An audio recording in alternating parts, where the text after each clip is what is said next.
Hi అండి, welcome back to our channel. ఈరోజు నేను సాంబార్ చేసి చూపిస్తానండి. చాలా ఈజీగా అండ్ టేస్టీగా ఉంటుంది. ఇది 5 to 6 మెంబర్స్ వరకు సరిపోతుందండి. కుక్కర్లోని చిన్న గ్లాస్తో కందిపప్పు తీసుకొని నీట్గా వాటర్తో క్లీన్ చేసుకొని ఆ కందిపప్పులో చిన్న చిన్న ముక్కలుగా కట్ చేసుకున్న ఆనియన్స్ అండ్ 4 పచ్చిమిరపకాయలు అండి ఇలా చీలికల్లా కట్ చేసుకొని వేసుకొని, ఒక పెద్ద టమాటో తీసుకొని చిన్న చిన్న ముక్కలుగా కట్ చేసుకొని వేసుకొని, 1 టేబుల్ స్పూన్ కారం వేసుకొని, కొంచెం వాటర్ వేసుకొని మూత పెట్టేసి 5 to 6 విజిల్స్ వచ్చిన వరకు ఉంచండి. నెక్స్ట్ ఒక పెద్ద సైజ్ నిమ్మకాయ సైజ్ అని చింతపండు తీసుకొని వాటర్తో క్లీన్ చేసి మళ్ళీ వాటర్ వేసి నానబెట్టండి. నెక్స్ట్ వెజిటేబుల్స్ కట్ చేసుకుందామండి. మీకు నచ్చిన వెజిటేబుల్స్ అన్నీ ఇలా చిన్న చిన్న ముక్కలుగా కట్ చేసుకొని పక్కన పెట్టుకుందామండి.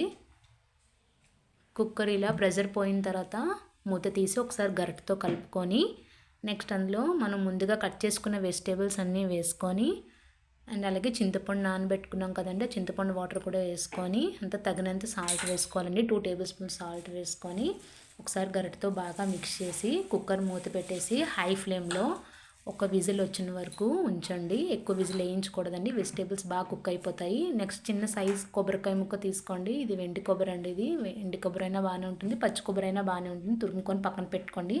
ఇలా ప్రెషర్ పోయిన తర్వాత మూత తీసుకొని చూడండి. ఒకసారి వెజిటేబుల్స్ అన్నీ బాగా కుక్ అయిపోయి, గరిటెతో ఎక్కువ కలుపుకూడదండి, వెజిటేబుల్స్ మళ్ళీ స్మాష్ అయిపోతాయి. ఇందులోని మిగిలిన వాటర్ ఉంది కదండి, చింతపండు వాటర్, ఇంకా మామూలు వాటర్ కూడా యాడ్ చేసుకొని ఒకసారి గరిటెతో కలుపుకొని స్టవ్ ఆన్ చేసి ముందుగా తురుము పెట్టుకున్న కొబ్బరి తురుము అండ్ కరివేపాకు కూడా వేసుకొని జస్ట్ గరిటెతో కలుపుకోండి. అండ్ లో ఫ్లేమ్లో ఈ సాంబార్ అంతా మరిగించాలండి. ఇలా మరుగుతున్నప్పుడు 2 టేబుల్ స్పూన్ సాంబార్ పౌడర్ వేసుకొని బాగా మరిగిస్తే సాంబార్ రెడీ అయిపోతుందండి. ఇప్పుడు ఇందులో పోపులు పెట్టుకుందామండి.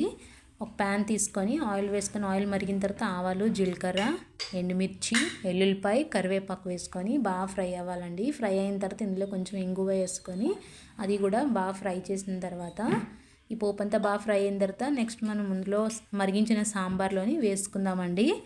అంతేనండి, సాంబార్ రెడీ అయిపోతుంది. చాలా ఈజీగా అండ్ టేస్టీగా ఉంటుందండి. అప్పుడప్పటికి ఎవరైనా చుట్టాలు ఇంటికి వస్తే చాలా తొందరగా అయిపోతుందండి.